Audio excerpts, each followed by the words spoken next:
Vamos a continuar.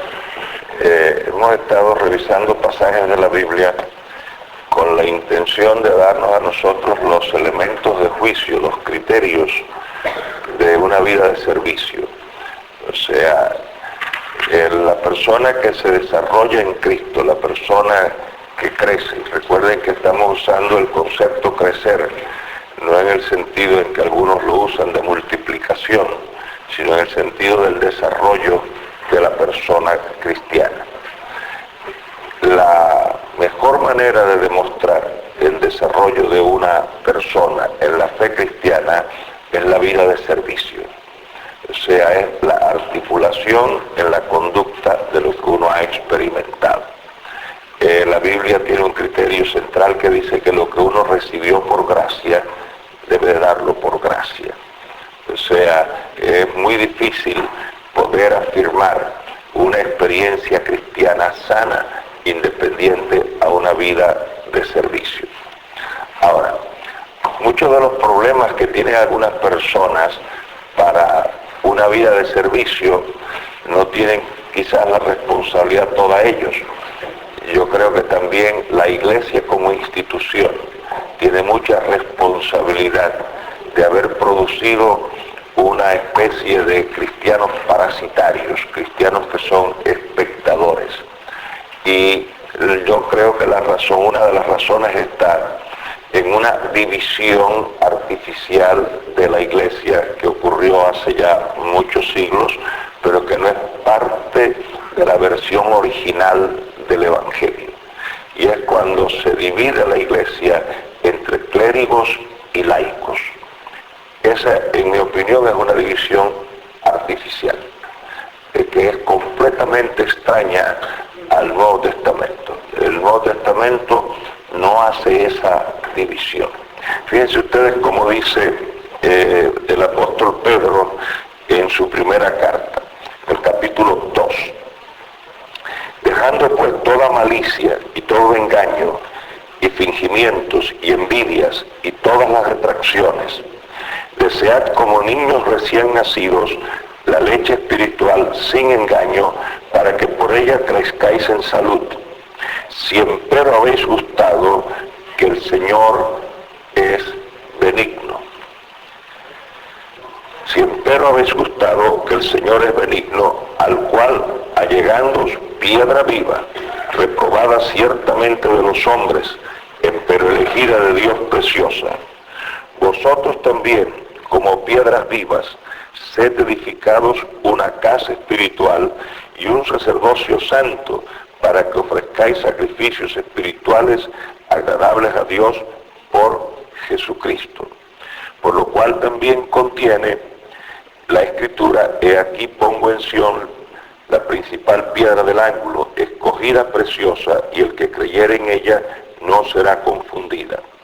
Ella pues es honor a vosotros que creéis, mas a los desobedientes la piedra que rechazaron los edificadores, esta fue hecha la cabeza del ángulo, y piedra de tropiezo y roca de escándalo a aquellos que tropiezan en la palabra, siendo desobedientes, para lo cual fueron también ordenados. Mas vosotros sois linaje escogido, real sacerdocio, gente santa, pueblo adquirido, para que anunciéis las virtudes de aquel que os ha llamado de las tinieblas a su luz admirable. Esto es central en el pensamiento de la iglesia del Nuevo Testamento. Linaje escogido, real sacerdocio, gente santa, pueblo adquirido, para que anunciéis las virtudes de aquel que os ha llamado de las tinieblas a su luz admirable. Y aquí es donde se desprende el concepto de el sacerdocio universal de los creyentes. Cuando ustedes van al Nuevo Testamento, ustedes no encuentran esa dicotomía de clérigos y laicos, que es lo que ocurre tradicionalmente en muchas congregaciones. El clérigo o el ministro o el pastor, como le llamen, es el individuo que va y se educa, así como se educa en medicina o en arquitectura o en filosofía. pues se educan en teología y esos son los profesionales de la iglesia que son los que van a trabajar. Y algunos de estos clérigos tienen también la responsabilidad de haber producido una casta de observadores, porque ellos han establecido una especie de muro, ¿no? Nosotros somos los profesionales, nosotros somos los que hacemos todo, y mientras más distancia se ponga, pues ellos piensan que tienen más importancia, ¿no? Hay algunos clérigos que no se pueden tocar ni con una varita de oro, allá lejos. Y mucha gente entonces lo que va es de observador, y van a la iglesia el domingo o el día que se reúnan y escuchan el ritual y de ahí no hacen nada. Pero ese no es el pensamiento del Nuevo Testamento. El Nuevo Testamento piensa en un sacerdocio universal de los creyentes. Si usted es cristiano, si usted es cristiana, implícito con ese llamado a ser cristiano, va el llamado a servir, a ser útil. La persona que no articula en su conducta la fe que dice tener, no la puede demostrar. Y aquí yo, siempre que hablo de estas cosas, me gusta usar la diferencia que existe entre el concepto de aprendizaje en la pedagogía, en la ciencia de la educación, y el concepto de aprendizaje en psicología. Ustedes saben que en pedagogía una persona aprendió cuando puede devolver la información que recibió. Y por eso en algunos lugares tenemos lo que se llama en pedagogía analfabetos funcionales. O sea, son personas que tienen el título, pero que de ahí. Y ahora recientemente, no sé si ustedes oyeron las noticias, pero en pruebas que se le hicieron a estudiantes, a algunos el desconocimiento que tenían de geografía y de muchas otras cosas era brutal. Gente que estaban, algunos ya terminando, no sé cómo lo llaman aquí, en Cuba le dicen el bachillerato, a lo que viene antes de la universidad, ¿no? Algunos estaban ya bien avanzados en su bachillerato. Dentro de la iglesia también ocurre eso. ¿Por qué? Porque en pedagogía usted aprende cuando devuelve la información. Y hay muchos estudiantes que la noche antes del examen embotellan. Y como tienen una capacidad de recordar de quizás 6 horas, pues 6 horas antes del examen embotellan y pasaron. Pero al otro día es como el poema, pasarás por mi vida sin saber que has pasado. O sea, no me preguntes de eso, que eso fue nada más que para pasar el examen. La definición de aprender en psicología es más rigurosa. En psicología uno aprende sencillamente definido de esta manera: modificación de conducta. O sea, uno no aprende si la información no modificó la conducta, podrá pasar el examen, pero no ha aprendido. Yo pude ver eso en una manera pero muy, muy desnuda hace muchos años cuando yo estudiaba en la universidad. Yo tuve que tomar 2 cursos de salud pública y en uno de ellos, como parte del programa de estudios, tenía que hacer una investigación sobre problemas del corazón. Yo pensé que lo ideal para empezar la investigación era ir a la Asociación Americana del Corazón. Y me dieron una entrevista a la directora de aquel lugar, y cuando fui a su oficina, siento una silla allí, está en su escritorio, empezamos a hablar del problema cuando todavía no, estamos hablando de muchos años atrás, todavía no había tanta propaganda con relación a lo que el cigarrillo hace para el sistema cardiovascular, pero ya se empezaba a hablar de eso. Y cuando le pregunto a la señora que me dé todo aquello que pudiera ser preventivo para las enfermedades del corazón, lo primero que me dijo fue no fumar. y en el escritorio de ella había un paquete de cigarros, no sé si usted le dice cigarros, cigarrillos. Yo no quise haberlo hecho, pero parece que fue un reflejo, una cosa automática, que viré mi mirada de la cara de la señora al paquete de cigarrillos y ella se dio cuenta. Y entonces me dice, sí, yo fumo, pero fumar es malo. Esa señora había aprendido pedagógicamente, pero no había aprendido psicológicamente. Yo voy a iglesias donde los cristianos han memorizado el Padre Nuestro, las bienaventuranzas, el Sermón del Monte, el Salmo 23, el Salmo 91, y tienen, en algunas iglesias hasta tienen concursos bíblicos que le llaman, ¿te das cuenta? Y dan premios al que pueda repetir más pasajes de la Biblia. Pero cuando venimos a la práctica, pasarás por mi vida sin saber qué has pasado.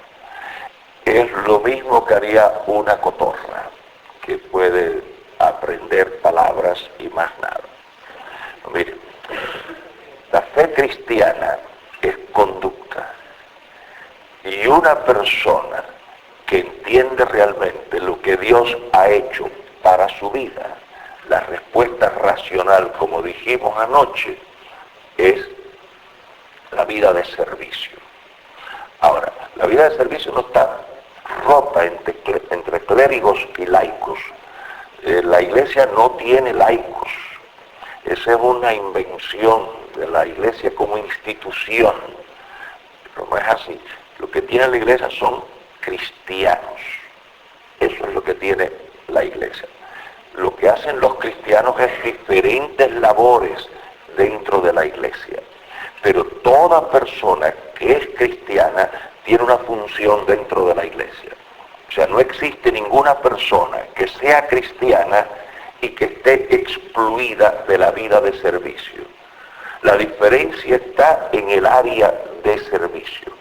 Ahora, fíjense ustedes cómo es categórico aquí este versículo. ¿Para qué es que nosotros somos un linaje escogido, un real sacerdocio, una gente santa, un pueblo adquirido, para que anunciemos las virtudes de aquel que nos ha llamado de las tinieblas a su luz admirable? Ahora vamos a ver cómo esto se vertebra en el Nuevo Testamento, cómo es que este real sacerdocio, esta familia cristiana, que es lo que era la iglesia en el Nuevo Testamento. O sea, en el Nuevo Testamento era una familia que a veces se reunían en casa de María o en la casa de la mamá de fulano. La idea de templo surgió mucho después. O sea, el Nuevo Testamento, cuando ustedes leen pasajes que dice que los discípulos estaban en el templo, entraban al templo, salían del templo, era el templo judío. El Nuevo Testamento no tiene templos cristianos. O sea, la idea de templo en el Nuevo Testamento es nuestro cuerpo. Nosotros somos el templo del Espíritu Santo. Somos la iglesia, somos el templo del Señor. Somos una familia y entre iguales no hay superiores. Ahora, esa familia cristiana está vertebrada en una vida de servicio y miren ustedes cómo es que lo pone el Nuevo Testamento. Si ustedes van al capítulo 6 de Efesios, al capítulo 4 de Efesios, miren ustedes como ustedes pueden leer aquí. Vamos a empezar en el versículo 11. Y él mismo dio unos ciertamente apóstoles y otros profetas y otros evangelistas y otros pastores y doctores para la perfección de los santos, para la obra del ministerio, para edificación del cuerpo de Cristo, hasta que todos lleguemos a la unidad de la fe y del conocimiento del Hijo de Dios, a un varón perfecto, a la medida de la edad de la plenitud de Cristo, que ya no seamos niños fluctuantes y llevados por doquiera de todo viento de doctrina, por estratagema de hombres que para engañar emplean con astucia los artificios del error. Antes, siguiendo la verdad en amor, crezcamos en todas cosas en aquel que es la cabeza, a saber Cristo, del cual todo el cuerpo, compuesto y bien ligado entre sí por todas las junturas de su alimento, que recibe según la operación cada miembro conforme a su medida, toma aumento de cuerpo, edificándose en amor. Fíjense ustedes, la palabra clave aquí es la del versículo 11, y él mismo. Ahora, y él mismo es una frase en nuestro testamento, pero en el manuscrito es una sola palabra. Lo que pasa es que es una palabra que tiene tal rigor que nosotros no tenemos una palabra que sea equivalente. Y por eso es que hay que usar una frase, y él mismo. Y él mismo es la traducción de autos. Y autos es el prefijo de donde nosotros componemos muchas palabras en castellano. Cuando hablamos de automotriz, automático, autónomo, automóvil, el prefijo ese, auto, es la palabra que se traduce aquí por y él mismo. Y el significado que tiene es aquello que es producido sin auxilio exterior.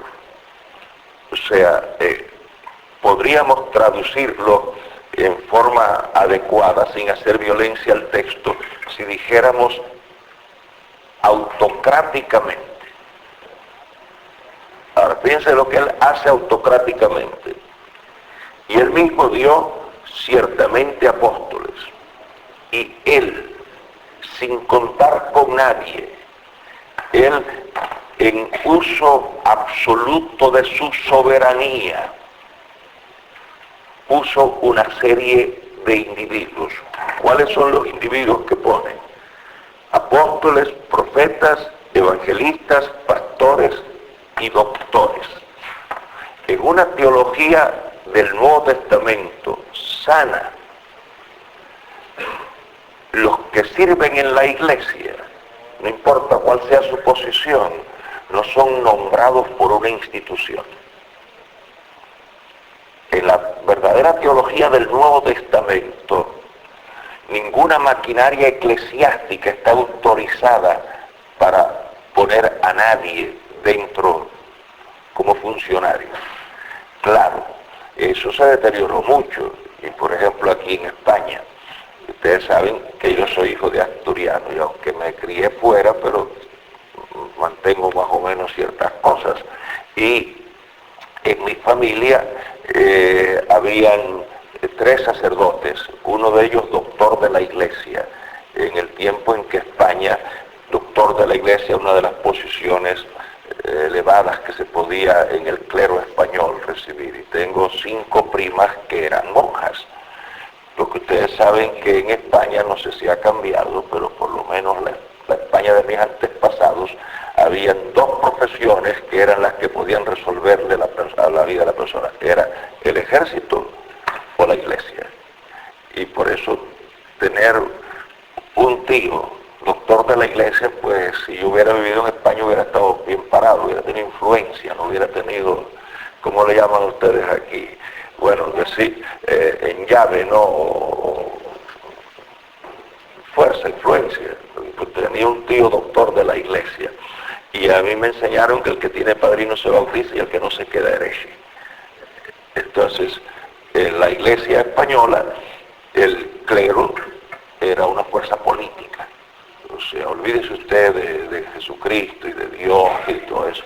Y si usted estudia los 20 siglos de historia, la iglesia era una maquinaria política. Hubo momentos en la historia que el Papa tenía más poder que el rey. O sea, entonces la iglesia se convirtió en una especie de algo ajeno. Alguien ha dicho, no sé a quién se le ocurrió, pero lo leí hace mucho tiempo, que el cristianismo cuando salió de Palestina salió como una religión. Y cuando llegó a Grecia se convirtió en una filosofía. Cuando llegó a Europa se convirtió en una cultura. Y cuando llegó a Estados Unidos se convirtió en una empresa. No sé qué tanta verdad tenga eso, pero más o menos eso les da a ustedes una idea del deterioro de la fe cristiana. Pero aquí el Señor dice que Él mismo, y en la pureza del Nuevo Testamento, uno no puede decidir ser pastor, ni ser misionero, ni ser evangelista, ni ser un funcionario de la iglesia. Porque en el Nuevo Testamento Jesucristo, sin el auxilio de nadie, sin el apoyo de nadie, sin la influencia de nadie, sin el respaldo de nadie, Él unilateralmente, autocráticamente, soberanamente, ejerciendo un poder autónomo, nombró. Pero cuando ustedes aíslan esto de otro pasaje, usted dice, pero ahí tienes tú lo que tú dices que no existe, una clase clerical. Pero fíjense, es que un principio fundamental de exégesis bíblica, de interpretación bíblica, es que uno no puede tomar nada fuera de contexto. O sea, uno tiene que acercarse a la Biblia como una unidad monolítica. El pensamiento bíblico es monolítico. Lo que pasa es que está expresado en formas dispersas. Ahora, miren, si ustedes van a la epístola de Efesios, me puse esto aquí para que no se me olvidara. O sea que tú eres catalán. Yo aprendo rápido, ¿sabes? Yo aprendo rápido. Muy bien, miren ustedes, si van ustedes ahora a Primera de Corintios, ustedes van a encontrar el contexto de esto que estamos diciendo. Capítulo 12 de Primera de Corintios y capítulo 14 también de Primera de Corintios. En ambos pasajes vamos a encontrar material para esto que yo les quiero decir.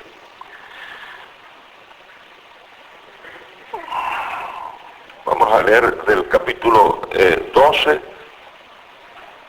vamos a leer a partir del versículo número 13, y del mismo capítulo ese 12, vamos a leer versículo 28 también. Empecemos con el 28. Y a unos puso Dios en la iglesia, primeramente apóstoles, luego profetas, los terceros doctores, luego facultades, luego dones de sanidades. En la primera parte está haciendo referencia a lo de Efesios, pero observen ustedes lo que añade: dones de sanidades, ayudas, gobernaciones, géneros de lenguas. Aquí cuando dice ayudas, gobernaciones, la idea es todo aquello que dentro de la iglesia cumple una función para que el programa de la vida de la iglesia se desarrolle. En otras palabras, no solamente existen estas personas que ocupan una posición que la sociedad las ha hecho como profesionales, pastores y apóstoles y doctores de la iglesia, pero también el mismo Dios que nombró a aquella gente es el que nombra ayudas. Ahora, en este sentido es donde está incluido todo aquello que es necesario para que la vida de la iglesia funcione. Lo importante en una congregación cristiana, si quiere funcionar de acuerdo al Nuevo Testamento, es el pastor, el anciano, el líder del que habla Efesios, tener el discernimiento para descubrir en la familia de la fe aquellos a quienes Dios ha dado un talento, una gracia, una habilidad para ser útiles en la iglesia. O sea, en la iglesia no se nombran la gente por simpatías o por razones políticas. Los que dirigen una congregación deben de tener el discernimiento para descubrir quiénes pueden tener el talento, la gracia. Y debe haber una comunicación muy especial de familia, donde no existan temores, donde una persona que ha sido cristiana, que se ha entregado al Señor, que ha sido salvada, acercarse a los líderes, al pastor y decirle, pastor, a mí me gustaría servir en tal capacidad aquí en la iglesia.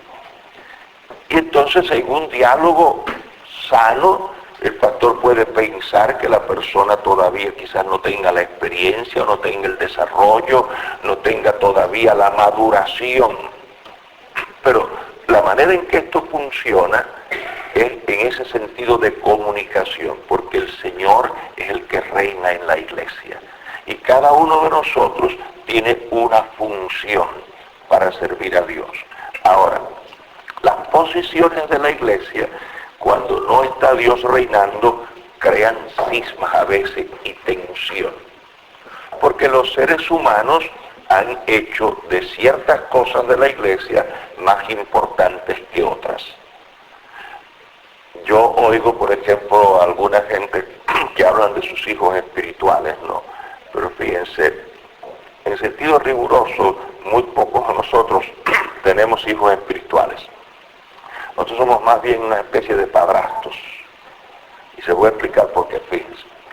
Yo he venido aquí estos días a darles estas pláticas cristianas o conferencias, como ustedes quieran llamar. Pero fíjense ustedes lo único que yo hago. Claro, ya en mi oficina, en mi estudio, en mi biblioteca, yo debo haber hecho mi trabajo, ¿no? Pero al llegar aquí, ¿qué es lo único que yo hago? Fíjense, yo llego, me siento ahí, y cuando Tom o Alberto me dicen que hablen, me siento aquí y hablo. Eso es lo único que yo hago. Ahora fíjense ustedes, Alberto me fue a buscar al aeropuerto y hoy me trajo la señora de Tom. Me dieron un lugar para que duerma y me llevan a comer y me traen de comer y me llevan a cenar. Cuando yo llego aquí eso está encendido, ya está caliente aquí el lugar y esto está limpio.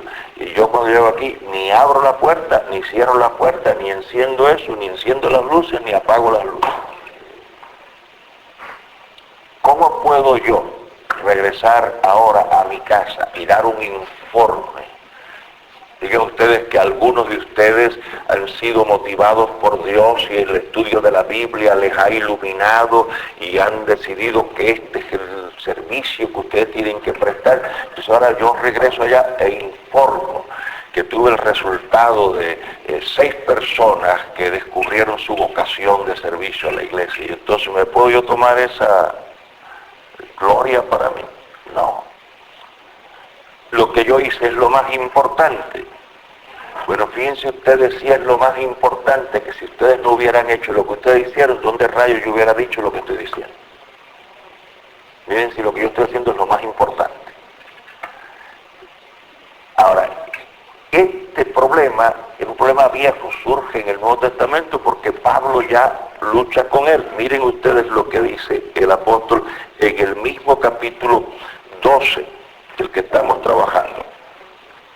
Dice, y hay pueden empezar desde el principio. Y acerca de los dones espirituales no quiero, hermanos, que ignoréis. Sabéis que cuando erais gentiles ibais como erais llevados a los ídolos mudos. Por tanto os hago saber que nadie que hable por Espíritu de Dios llama anatema a Jesús. Llama anatema a Jesús. Y nadie puede llamar a Jesús Señor sino por Espíritu Santo.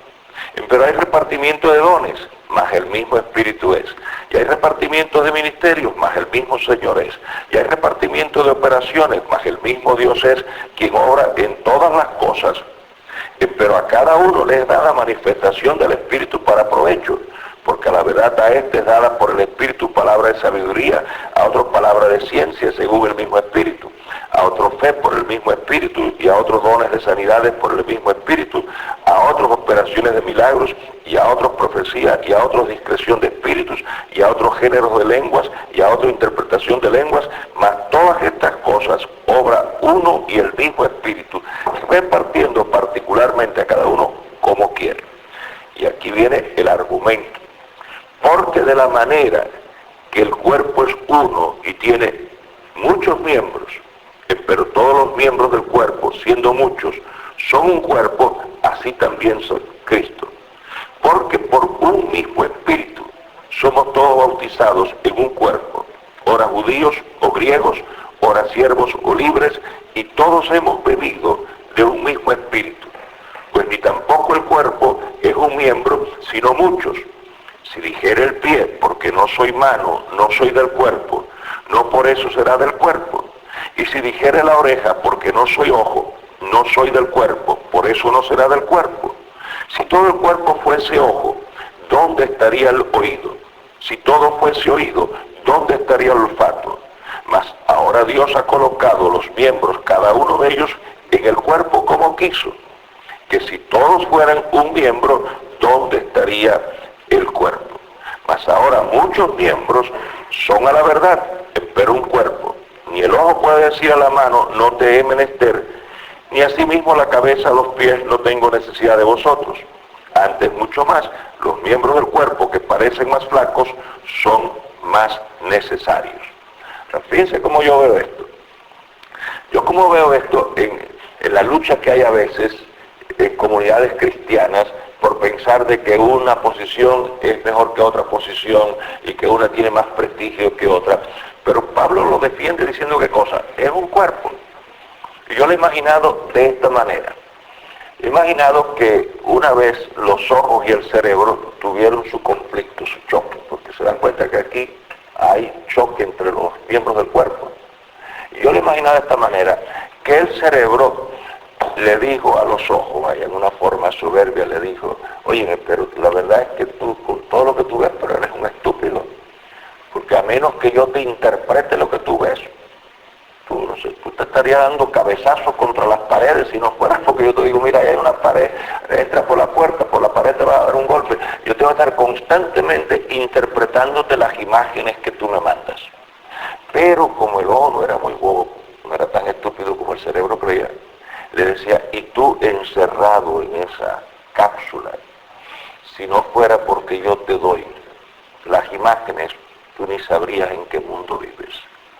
Entonces se dieron cuenta el ojo y el cerebro que se necesitaban y hicieron un acuerdo. Y el cerebro le dijo, sígueme mandando imágenes y yo te las interpreto. Y los ojos le dijo, yo te seguiré mandando las imágenes y tú me dices lo que significan. Y se dieron cuenta que no podían vivir el uno sin el otro. La idea es que una iglesia ideal es la iglesia donde no se desarrollan soberbias ni espíritus de superioridad. Cuando uno entiende que para que yo pueda dar esta clase, yo necesité amplificación y un lugar limpio y un lugar con temperatura adecuada. Eso es lo que significa aquí. Es buscar qué papel juego yo en la iglesia. ¿Soy un ojo, o soy una mano, o soy el pie, o soy esto, soy aquello? ¿Qué papel juego yo? Y ustedes pueden estar seguros que cada uno de ustedes, si son cristianos, tienen un papel importante, fundamental para el crecimiento de esta comunidad cristiana. Ahora, ¿por qué es que surgen las desavenencias? ¿Por qué es que surgen los choques? ¿Por qué es que surgen los conflictos? Miren, regresemos a Efesios ahora. Y volvamos al mismo capítulo de Efesios. Observen ustedes cómo dice aquí. ¿Cuál es la razón por la que Dios, Él mismo, puso estas personas en el cuerpo? Fíjense. Para perfección de los santos. Y la palabra perfección aquí podría ser un poquito equívoca. A mí me gusta más traducirla o me gusta más utilizar otra palabra. En lugar de perfección, usar la palabra equipar, que es más, porque perfección puede tener un elemento de soberbia. Que yo te das cuenta al lugar grande. Y entonces prefiero usar para equipar a los cristianos, para habilitar a los cristianos. ¿Y habilitarlos para qué? para la obra del ministerio, para la edificación del cuerpo de Cristo. O sea, el mismo Espíritu de Dios es el que nos va a equipar para que nosotros podamos ser efectivos. Pero si siguen leyendo, hasta que todos lleguemos a la unidad de la fe y del conocimiento del Hijo de Dios, a un varón perfecto, a la medida de la edad de la plenitud de Cristo, que ya no seamos niños fluctuantes y llevados por doquiera de todo viento de doctrina, por estratagema de los hombres que emplean con astucia los artificios del error. Cuando esto funciona, como hemos estado indicándolo, el individuo se sitúa en una posición en la que los vientos de doctrina no tienen nada que ver. Y nosotros vivimos en una época, no sé hasta dónde aquí ha llegado eso, pero yo me muevo de diferentes partes de este mundo del Señor, y las fantasías religiosas que hay, las novedades religiosas que hay, en algunos lugares la cosa es trágica. Miren ustedes el análisis que yo le he presentado a algunos en otras partes. Yo he dicho que la observación de la vida de la iglesia me permite a mí decir, sin la intención de ofender, que en muchos lugares la vida de la iglesia, en cuanto a su doctrina, es completamente ignorante, analfabeta. En cuanto a su culto, está en competencia abierta con los espectáculos de este mundo. En cuanto a sus emociones, está desajustada. Y en cuanto a su espiritualidad, está totalmente desorientada. Y si ustedes ven programas de televisión, o si ustedes están al tanto de lo que ocurre en muchos lugares, y las cosas que pasan son cosas terribles. Yo acabo de escuchar a un hombre, verlo en la televisión, y decir que llamaran por teléfono, y al llamar por teléfono le dijeran lo que debían. Eso no importa que sean $50,000, $100,000, la cifra es lo de menos. Ustedes llamen y digan lo que deben. Yo he hecho un altar más grande que este estudio de televisión donde yo estoy, y voy a poner todas esas cosas en el piso, me voy a parar encima de ellas y voy a romper ese círculo vicioso de deudas en el que ustedes están. Me imagino yo que la gente tiene que haber llamado, tú sabes, una religión donde te cancelen una deuda de 50,000 euros, es una maravilla, ¿sabes?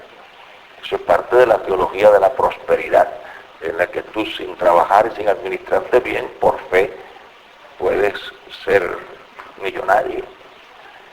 Fantasías, ¿qué es lo que dice aquí? Estratagemas de los hombres que para engañar.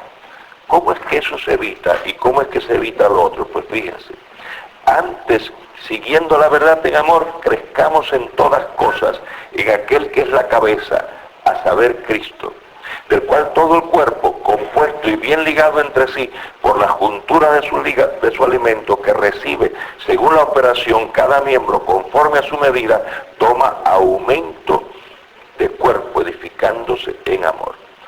Si ustedes han observado esto con cuidado, se van a dar cuenta de que se usan dos figuras centrales. Una es la figura de un cuerpo y otra es la figura de un edificio. La figura del cuerpo se usa para hablar de la articulación que hay entre todos los miembros. Pero también tiene este otro sentido que guarda relación con la del edificio. Cuando dice aquí ser edificados, la palabra edificio viene de un término griego que significa estructura, pero teniendo particularmente la idea de la parte de arriba de la estructura, o sea, lo que podríamos llamar el techo o la azotea. Y me gusta esa idea porque presenta al edificio con la parte importante de arriba del techo y guarda relación con la del cuerpo, porque la del cuerpo dice que los miembros van desarrollándose, nutriéndose ¿de dónde? De la cabeza. Ahora, fíjense ustedes, como yo lo imagino, de manera en que lo imagino de esta forma. El cuerpo de Cristo es la iglesia. Ahora, la cabeza de ese cuerpo es ¿cuál? Es que sean casos donde se produce un fenómeno, y los hay.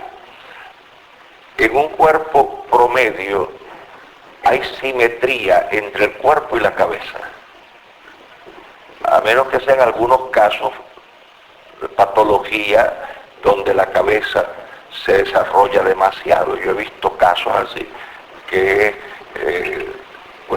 por juego, en mi pueblo le decían cabezones a esas personas, que tenían una cabeza desproporcionada. Aunque claro, para las madres siempre los hijos pues son perfectos, ¿no? Como el caso de la señora, que viene un muchacho llorando de la escuela, y está llorando y la madre dice, ¿pero por qué llora? Digo, porque en la escuela se burlan de mí y me dicen cabezón. O sea, no, y usted no es cabezón. No haga caso, los muchachos son malos. Mire, vaya al mercado y tráigame 50 naranjas para hacer el jugo del desayuno. Y si en qué echo las naranjas, mamá dice, coja el sombrerito mío y vaya y tranquilo y tráigame las naranjas. Pero no le haga caso a nadie que usted es cabezón. Pero podía traer 50 naranjas en el sombrerito de él. Claro. Fíjense ustedes. Es un caso quizás de chiste, pero hay casos verdaderos donde la cabeza es muy grande. Ahora, fíjense ustedes, si hay simetría entre la cabeza y el cuerpo, y la cabeza ya existe, y lo que está en formación es el cuerpo, ¿a qué altura deben de haber puesto la cabeza? Porque lo que existe es la cabeza, el cuerpo está en formación. ¿A qué altura tienen que haber puesto la cabeza? Pues a la altura que Dios intencionó que fuera la estatura del cuerpo.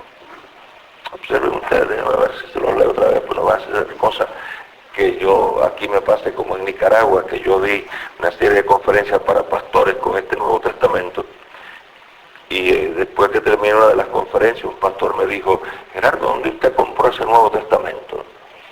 Y a mí me extrañó que un pastor no supiera dónde se compró un Nuevo Testamento. Y le dije, ¿y por qué me preguntas? Dice, no, porque es que el tuyo dice cosas que no dice el mío. Yo pienso que es que él no trabajaba con el de él como yo trabajo, pero fíjense, para que ustedes vean que no es una mente que imagina mucho. Miren ustedes, antes, siguiendo la verdad en amor, crezcamos en todas cosas en aquel que es la cabeza, a saber, Cristo.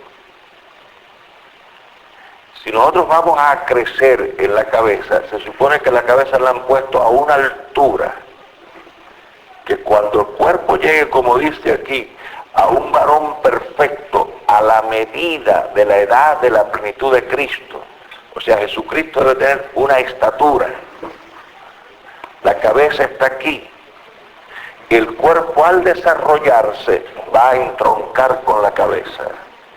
De esa cabeza donde vienen los nutrientes. Yo creo que a veces muchas de las luchas que hay entre congregaciones cristianas, muchos de sus problemas, muchos de sus conflictos, o mucha de la gente que no es útil, que es parasitaria, que observa nada más lo que otros hacen, yo creo que tiene que ver o que pasó a la altura de la cabeza o que no ha llegado a la altura de la cabeza. Yo creo que hay muchos cristianos que son acéfalos, no tienen cabeza. Y al no estar conectados con la cabeza, los nutrientes que vienen de la cabeza, la dirección que viene de la cabeza, no está allí. Ahora, finalmente, porque a las 9 ustedes se van a cenar, y ya van a ser las 9, no crean que se me ha olvidado eso. Finalmente, ¿cómo yo puedo saber que mi posición en la iglesia es la posición que agrada a Dios? ¿Cómo puedo yo tener la certidumbre de que la manera en que yo estoy viviendo y que mi participación en la vida de la iglesia es la que Dios quiere? Colosenses 3:15 dice, y la paz de Dios gobierne vuestros corazones. Hay algunas versiones que dice, y la paz de Dios decida.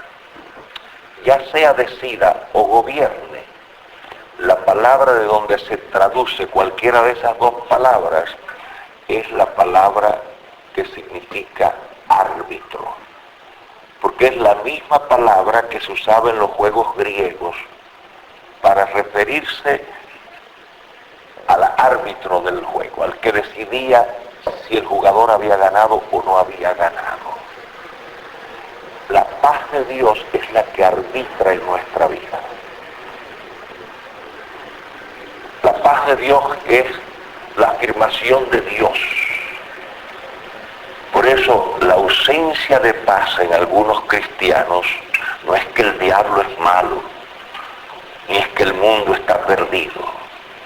Es que entre la vida de ellos, y no estamos hablando ahora de pecado, no estamos hablando que la persona está escondida, usa drogas, o escondida se emborracha, o tiene un amante, o tiene, qué sé yo, o roba en su empresa. No estamos hablando de esa vida. Estamos hablando que para que haya esa perfecta paz, tiene que haber un sentido de armonía entre nuestra vida y la manera en que le estamos invirtiendo. Una persona que no está invirtiendo su vida en la manera en que Dios ha intencionado, es una persona que no está recibiendo información de la cabeza. Y al faltar esa coyuntura, al faltar esa cohesión, pues el cristianismo no será ni podrá ser lo que debe de ser. Mañana, Dios mediante, es la última reunión. Y entonces yo les dije a ustedes que tenían derecho a réplica. Entonces, además de lo que yo les vaya a decir mañana, yo quiero dedicar un tiempo a recoger ideas y a discutirlas y a tratar de llegar a conclusiones que sean buenas para la vida de ustedes como congregación cristiana. Digamos un momentito de oración. Amén. Quedan 2 minutos para la hora en que ustedes se van siempre, pero yo les dije a ustedes que si había alguna pregunta que ustedes quisieran hacer, y si ustedes tienen el tiempo, y si el pastor no opina diferente, y si ustedes no se preocupan por la cena y las quieren hacer, con mucho gusto yo las puedo atender. Dejo yo aquí a Alberto para que, como él es el pastor y él es el responsable, pues si se puede hacer, lo hacemos, y si no, cuando yo vuelva, Dios mediante, pues lo hacemos. Pero si hubiese alguna pregunta o algo que yo no he dicho con claridad, o algo que necesite que yo, no es que ustedes sean tardos para entender, es que yo puedo ser tardo para explicar. Si no hay ninguna cosa, si todo está como las manos de un carbonero, pues lo que usted puede, si usted es el que manda aquí. Es así, Consuelo, ¿verdad? Así que él es el que manda. Pues tengo que chequear contigo primero, no buscarme problemas aquí.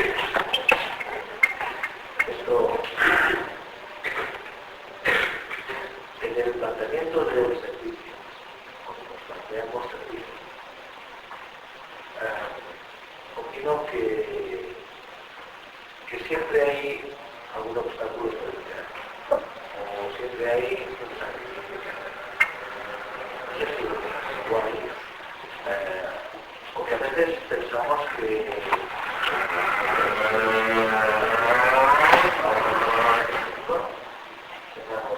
si a mí se me presenta el Señor así de esta manera, pues yo me servía, ¿no? Pero normalmente nunca es Tan dramático, nunca es tan claro tampoco. Tenemos el sentimiento interior de que queremos servirle, de que el Señor nos llama, pero no sabemos el qué, y si vimos el qué, tenemos que dejar esto o aquello, entonces echamos para atrás. ¿Cómo vencer? Pues sería la segunda. ¿Cómo vencer a los obstáculos que se presentan inmediatamente? Para mí, una de las cosas que lamentablemente muchos segmentos del cristianismo hoy no tienen es la experiencia espiritual. Es más burocrático, yo veo el asunto. Cuando hay entrega y encuentro espiritual, Dios, y ustedes lo van a ver en personajes de la Biblia, por ejemplo, cuando se le enreda la madeja a Jeremías, él dice, no voy a hablar más en su nombre, ni de él me acordaré. Dice, pero fue como un fuego en mis entrañas. Cuando Pablo dice, estimo todas las cosas como pérdida por causa de su eminente conocimiento. Yo creo que lo que resuelve es la disposición interna, el deseo de servir. Yo lo hice muy joven y como tú dices, a mí se me complicó la vida, pero que yo en mi poca edad se me complicó al punto de yo llegar a la conclusión de no ir, de irme de la iglesia. Pues yo dije, aquí. Pero entonces, la última oración que yo iba a hacer, tuve arrodillado por allá una experiencia espiritual que cambió mi mundo. Yo sé que hoy cuando se habla de esto hay sus dificultades porque se ha abusado mucho. Yo vengo de una familia católica y aunque yo fui a la escuela protestante, yo fui hasta los 9 años nada más. De ahí me fui para una escuela que no era religiosa hasta los 11 años. Yo no sabía de iglesias. Yo tenía empleo en La Habana donde yo quería ver si podía educarme. Un pastor me dijo que él entendía que Dios me estaba llamando y para mí eso era chino, yo no sabía lo que era eso. Me dijo que fuera a regresar a la ciudad donde yo vivía y que hablara con el pastor. Yo regresé allí. Un señor de la iglesia se puso a decirme cosas que me entorpeció y me desorientó. Después no encontraba trabajo y yo, que había sido un tipo independiente de los 11 años, yo mantenía a mi mamá y a mis 2 hermanas cuando tenía entre 11 y 13 años. Y entonces ahora no conseguía trabajo, no conseguía nada, tuve que vivir de mi mamá, viuda. Eso para mí era humillante. Se me cerraron todas las puertas. Y con esa experiencia tan amarga que tuve con gente de la iglesia, yo dije, yo no voy a insistir en esto, me voy a ir. Me arrodillé en un muro por allá y me sentí como que me dieron como unas, como si fuera algo electrificante en el cuerpo, ¿no? Y yo pensé que era que estaba mal arrodillado y que tenía algún músculo pillado en la manera que me había arrodillado. Entonces me cambié de posición a ver si se me quitaba eso. Pero entonces me di cuenta que no entendía lo que estaba diciendo. Y dije, me volví loco por la presión que hay aquí. Entonces luego yo leí Romanos más adelante y entendí cuando Romanos dice que hemos de pedir como conviene, no sabemos, pero el Espíritu mismo gime por nosotros con gemidos indecibles. Y cuando no entendía, me asusté porque dije, perdí la mente. Pero inmediatamente me vino un sentido de calma profundo y yo entendí lo que Dios quería.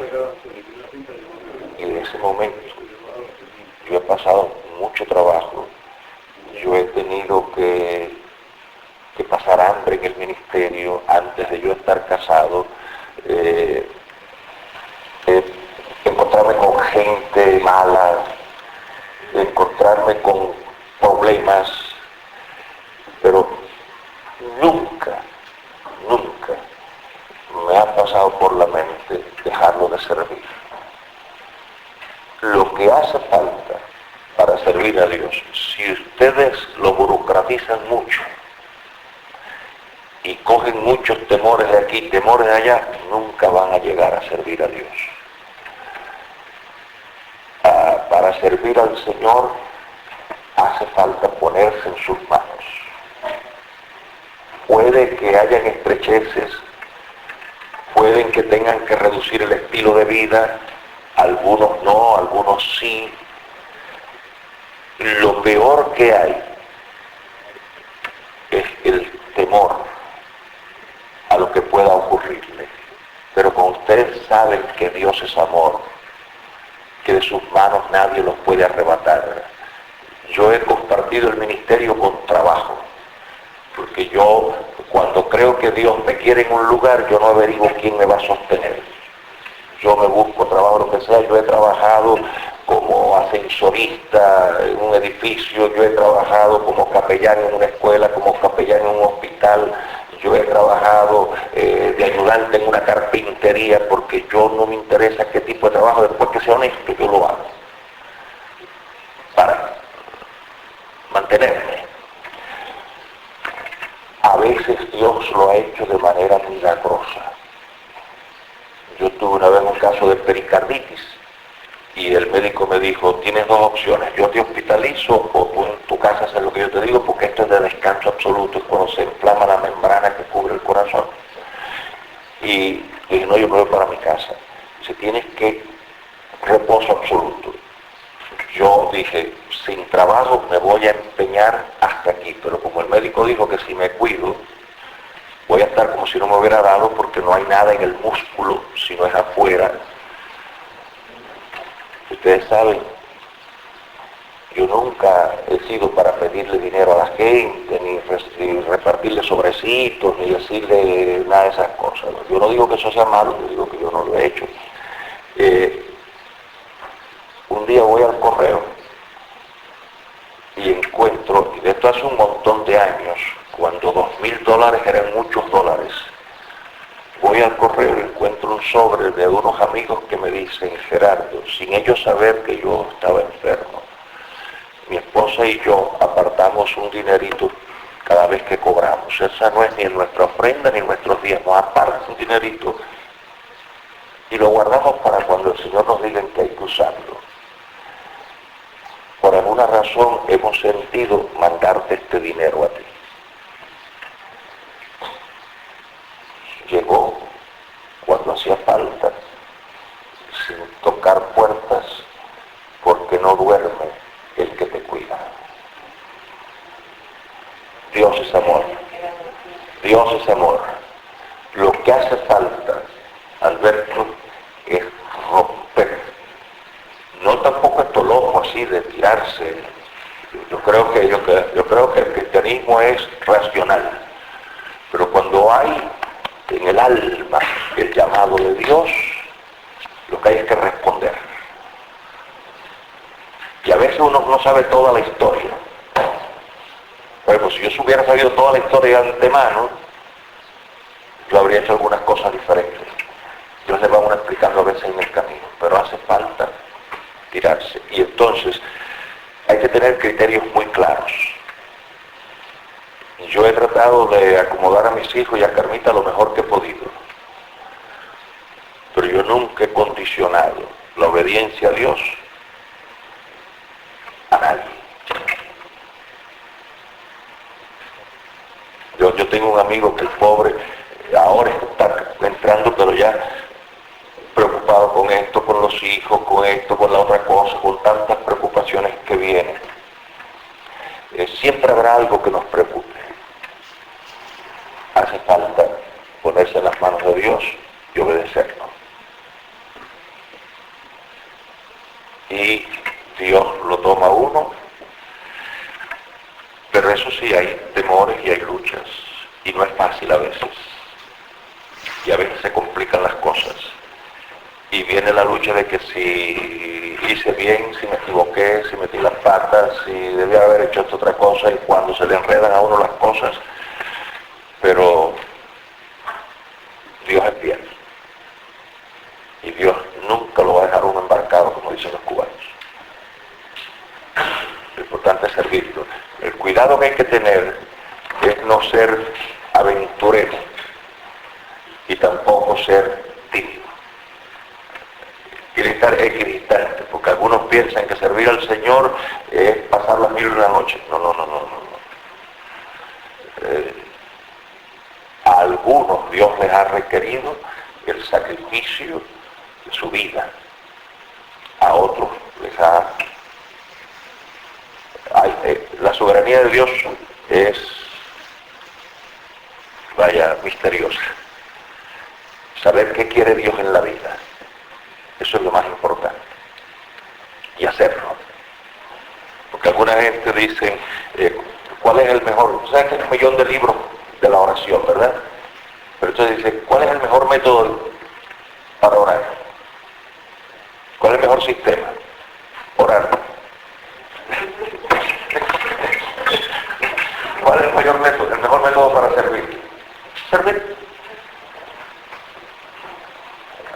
que toman cursos en la Facultad de Evangelismo y después que se gradúan y tienen un máster, no sirve.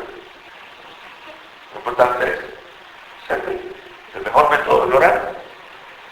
Para orar, orar. Como la mejor manera de matar el hambre es comer.